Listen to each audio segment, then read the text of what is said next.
So recently, I made a trip to a country in between Lithuania and Russia. The name of the country is Belarus. Back in the day, if you wanted to go to Belarus, you needed a special visa, but it was pretty easy to get a visa. To get a visa to Belarus, all you need to do is get an app. You apply for a visa, they register your passport number, and they give you the visa. Nowadays, if you want to go to Belarus, you actually have to go down to the embassy in Washington, and they take your passport, and they stamp your passport with like a thick paper and a stamp and a seal, and they look into your background. They make sure that you're not a spy for the United States of America. They make sure that when guest speakers come, you pay close attention. You can't just go to Belarus. Anyway, no, the last part they don't care about. So I applied for a visa, and I got a visa, and I went to Lithuania. And then when you arrive in Lithuania, you have to take a special registered bus from Lithuania to get into Belarus. So you're probably wondering, why in the world did I want to go to Belarus? The answer is because in Belarus is the kever, is the grave of one of the greatest tzaddikim of the last 100 years. And his name was Rabbi Meir Kagan, the Chafetz Chaim. The Chafetz Chaim is buried in Radin in Belarus. Now to get there, you have to go through the Lithuanian border, you have to go through the Belarus border, and they have dogs, you know, these vicious dogs who smell your suitcases. And you have soldiers with these caps. They look like from 1948. I wanted to go to the kever of the Chafetz Chaim. I'm sure you've heard about the Chafetz Chaim. The Chafetz Chaim wrote many very important svarim. He wrote Sefer Mishnah Berurah. You ever hear of the Mishnah Berurah? Mishnah Berurah is the final word of halacha for Jews today. The Chafetz Chaim also wrote a famous work called Chafetz Chaim, which are the laws of Lashon Hara. Chafetz Chaim wrote a Sefer Avas Chesed. And you think, the Chafetz Chaim was a great tzaddik. He must have been born that way. He must have been born, he's probably born holding a Gemara or something. When his mother brought him home from the hospital, he was already this big tzaddik. But actually, when the Chafetz Chaim was a teenager, he was an orphan, and he was learning in a shul in Vilna. And at the time, in Vilna, there was a man who was a maskel. Maskel was somebody who's part of the Jewish Enlightenment movement, who was not fully observant, didn't even eat kosher. And he had not a yeshiva, it was called a seminar. And in this seminar, they educated Jews to leave Torah and mitzvahs. And he was always lurking, trying to snare and snatch young, bright kids to try to persuade them to leave traditional Judaism and join the Enlightenment movement. And he felt this boy, who was a brilliant boy and didn't have a father, was like a prime target, so he would strike up the Chafetz Chaim in conversation. He would talk to them. He would try to persuade him to leave the yeshiva. And the Chafetz Chaim was very polite, and he would talk to this guy. And this guy, his name was Adam HaKohen Levinson. You hear me? Yes. Okay, thank you.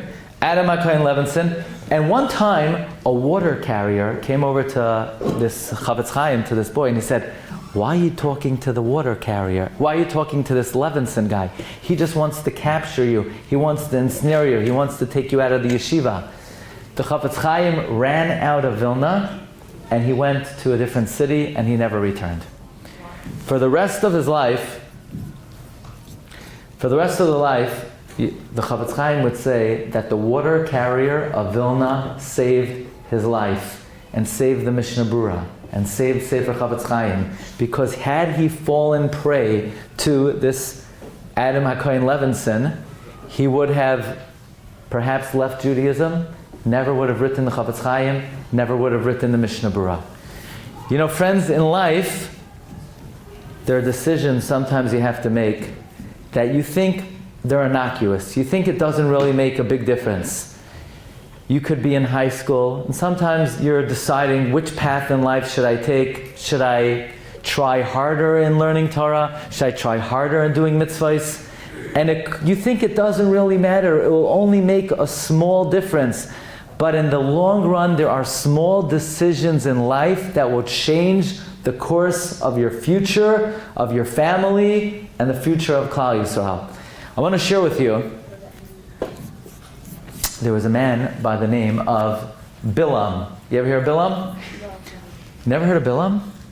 Bilam is the primary wicked guy in the Chumash.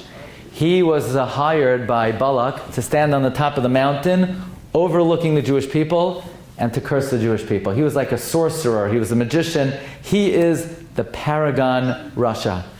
And he looked into the land of Israel, and he sees in the corner of the land of Israel is positioned the descendants of Yisro. Yisro was the father-in-law of Moshe Rabbeinu. And Yisro was the first convert. He was the first ger. And his descendants were all the leaders of the Jewish people. They were the heads of the Sanhedrin. They were the heads of the high court. And Bilam was astonished. Bilam was wondering, what happened to this man? How did he elevate himself that all of his descendants were the leaders of the Jewish people, and I'm just this wicked, good-for-nothing Rasha? I can't believe it, Bilam said. Just the other day, me and him, Bilam said about him and Yisro, were sitting at the very same table in the same court case. We were together. And look at him, and look at me, and look at his children, and look at my children. I'm the example, the paragon of wickedness, and he's the father of all these great people. How did that happen? And there's a big question on this. What do you mean, how did it happen? Do you know when Bilam and Yisro were together in the same location? You know when that happened? Pharaoh, had a problem with the Jewish people. He didn't know what to do with them. Should he exterminate them? Should he keep them? Should he secure them? And he convened a court case. And he invited 3 judges to be part of the court case. You know who the 3 judges were? The first one was Eov. You ever hear of Eov? Job. Eov. The next one was Bilam. And the next one was Yisro. And he asked them, he said, we have millions of Jews in the country. What should we do with them? Should I exterminate them? Should I protect them? And Bilam said, kill them, exterminate them, eradicate them. This way you get rid of them once and for all. Bilam advised Pharaoh to destroy the Jewish people. And Yisro spoke up. He said, no, don't touch them. Anyone who harms the Jewish people will have severe repercussions. God will destroy you if you touch the Jewish people. So there was this debate that broke out between Bilam and Yisro, and Eov sat there and he was completely silent. So the Gemara teaches us that because Bilam advised Pharaoh to destroy the Jewish people, Bilam was killed. And because Yisro advised Pharaoh to protect the Jewish people, Yisro and all of his descendants were righteous Torah scholars. And because Eov was silent and he didn't speak up, Eov was punished with great afflictions.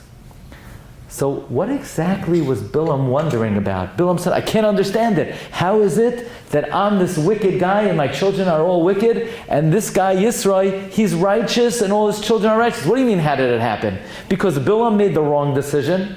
He advised Pharaoh to eradicate the Jewish people, and Yisro made the right decision. What exactly couldn't Bilam figure out? It's simple. Bilam chose evil, Yisro chose good. The answer is very important.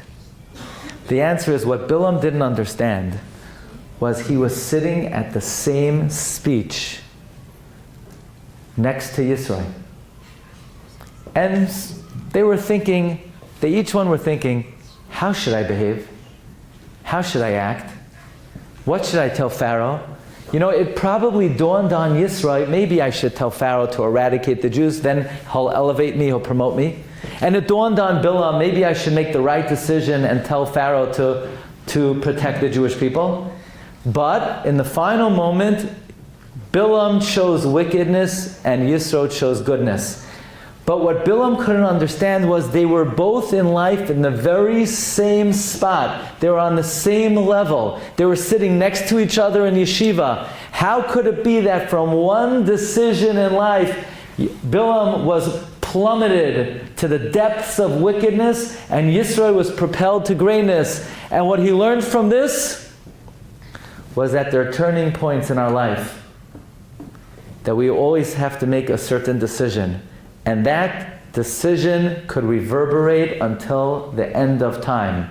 Sometimes you could be in high school, you could be in yeshiva, and you say, I'm going to put myself on a certain trajectory, on a certain path, and you don't really think it will make a big difference to your future. You need to know that when you're young, the decisions you make will continue to reverberate until the end of time. David HaMelech says in Tehillim, Kechitzim biyad gibar kein b'nei hanurim. Like arrows in the hand of an archer are the young. You know archery? You know anything about archery? Bow and arrow? I have a guy in my block. He's a professional archer. He goes every week, he takes archery classes. He could shoot it, from here, he could hit a bullseye 100 feet away.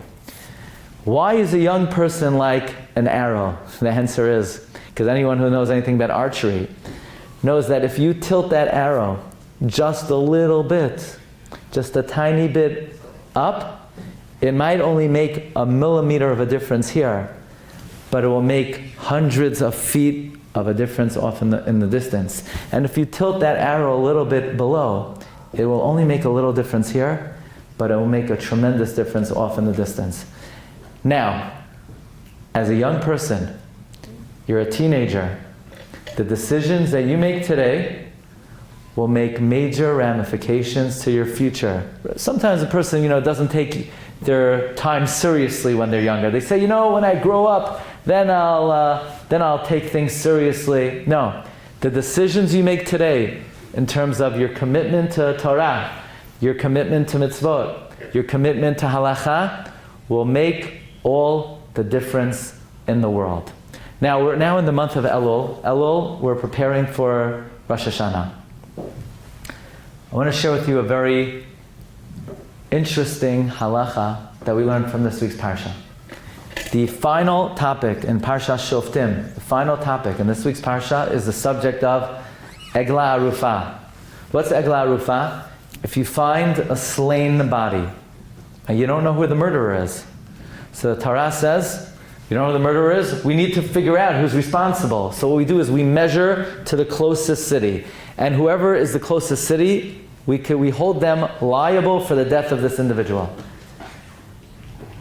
And Torah writes that once we measure the body, how far he is from the closest city, the court of that city, the Beis Din of that city, comes and literally washes their hand and says, we're not responsible for this guy. It's not our fault. He didn't come to our house and we didn't let him go without accompanying him. Which is a very interesting halacha. The halacha is one of the most important mitzvot in the Torah, is hachnasat orchim, inviting guests. There are many forms of kindness. There are many forms of kindness that a person could do. You could lend money to somebody in need. You could visit the sick. You could help a poor bride. You could help somebody if they can't afford clothing or food, or somebody needs burial. Did you know that the greatest form of kindness is hachnasat orchim, inviting guests into your home? Now, inviting guests into your home doesn't mean, I have a good friend from school, I'm going to invite them to my house. That's not what we're talking about. They have their own house to live in. They don't need to live in your house, or that's not the mitzvah per se. The mitzvah is someone who has nowhere to eat, or nowhere to go, or nowhere to sleep. The greatest form of chesed is inviting guests. Why? This is a very important question. Why is that the greatest form of kindness? Because that is the best way to emulate Hashem's kindness. You see, God is the host, and He brings us into His house. His house is this world. And He feeds us, and He gives us to drink, and He gives us clothing. The best way to emulate Hashem is hachnasat orchim. However, if you bring someone to your home and you give them to eat and you give them to drink, there's still one more ingredient you need to fulfill. If you don't fulfill this ingredient, you don't properly fulfill the mitzvah of hachnasat orchim. You know what that is? Levaya. Levaya is escorting them home. Meaning, you gave them a good meal. You gave them pizza. You gave them a steak. You gave them to drink. You gave them a nice drink. But if when the meal is over, you say, okay, Nice knowing you. Get lost. Adios, amigo. Have a great day. Go fly a kite. Go jump into a lake. Wherever you want to go. See you later. You don't get the mitzvah. You need to walk them out of the house. How much? For 8 feet. Arba amot, 4 cubits. You don't do that, you don't fulfill the mitzvah properly. So you have to take the person, walk them out of the house. Mitzvah of levaya. If you walk them out of the house, they will be protected on their way home. If you don't walk them out of the house, they may be in danger on the way home. Why? You never know. Maybe they have to walk through, where's the dangerous neighborhood here? Downtown? What? Compton. Downtown. We're going with downtown today, okay? They might have to go through downtown, and it might be dangerous for them. So you need to walk them 4 cubits. If you walk them and you escort them 4 cubits, they'll be protected the whole way. If you don't walk them 4 cubits, they might be in danger. So the question is, what in the world does walking them 8 feet going to do? Right now, in your neighborhood, it's a safe neighborhood. There's no danger. There are no dangerous characters in your neighborhood. The problem is when they get to downtown. So how does walking a guy 8 feet here in a safe neighborhood, how's that going to protect them when they get to a dangerous neighborhood?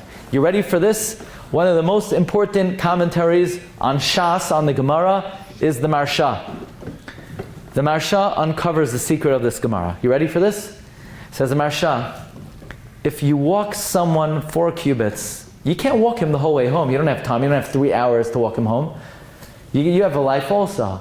But if you walk someone 4 cubits, you're showing something. You know what you're showing? You're showing you want the person to be protected. You're showing you want the person to be protected. That you have ratzon. You know what the word ratzon means? You want the person to be protected. Oh, God says, you want the person to be protected?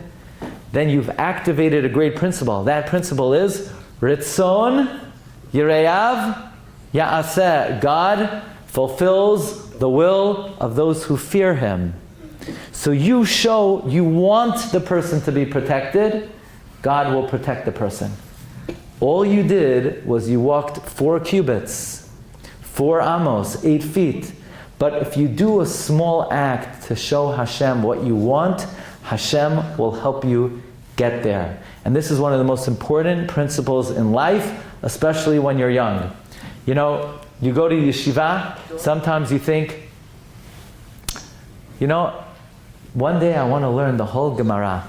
I want to learn the whole Talmud Bavli. I want to be a great Talmid Chacham. And you look at the volumes of Shas, and it's tremendous. How in the world am I ever going to be able to accomplish all of this? The way Judaism works, the way Hashem operates with us, is that if we take one little small step, Hashem gives us siyata d'shmaya. He gives us heavenly assistance. But it's not enough just to want it. You need to do something, even something small. You know, the Chafetz Chaim said that when the elevator was invented, he was very happy, because the elevator is the perfect analogy of how Hashem deals with the Jewish people. All you need to do is press the button and put your best foot forward, and once you press the button and you step forward, then Hashem carries you the rest of the way up. So I thank you very much this morning for giving me your kind attention. And you should have a lot of success in the new semester. And Thank you very much.